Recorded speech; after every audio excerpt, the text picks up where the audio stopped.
ವಿಶೇಷವಾದ ಸಂಭ್ರಮ ಸದಾಕಾಲ ನೆನಪಿನಲ್ಲಿ ಇರಬೇಕು ಅನ್ನೋ ಕಾರಣಕ್ಕೆ ಬೆಳ್ಳಿ ನಾಣ್ಯದ ಉದ್ಘಾಟನೆ ರಜತ ಮಹೋತ್ಸವದ ನಿಮಿತ್ತ customized silver coin will be released now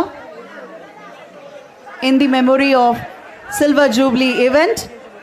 It's a kind request. ದಯಮಾಡಿ ನಮ್ಮ ದೇವೇಗೌಡ ಅಪ್ಪಾಜಿಯವರು ವೇದಿಕೆಯಲ್ಲಿರುವಂಥ ಗಣ್ಯರೆಲ್ಲರೂ ಕೂಡಿ ಬೆಳ್ಳಿ ಕಾಣಿಯ ಲೋಕಾರ್ಪಣೆ ಮಾಡಬೇಕು. ಎಷ್ಟು ಅದ್ಭುತವಾಗಿ ಮೂಡಿ ಬಂದಿದೆ ನೋಡೋ ತವಕ ನಮ್ಮದು.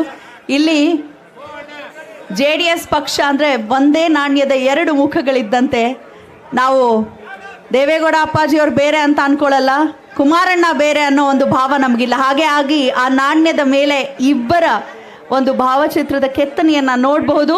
ಅದರ ಜೊತೆಗೆ ತೆನೆ ಹೊತ್ತ ರೈತ ಮಹಿಳೆ ನಮ್ಮ ಲಾಂಛನದ ಒಂದು ಹೆಗ್ಗುರುತು ಕೂಡ ಇದೆ ಅಂತ ನಾನು ಕೇಳಿದೆ, ಇನ್ನೂ ನೋಡಿಲ್ಲ.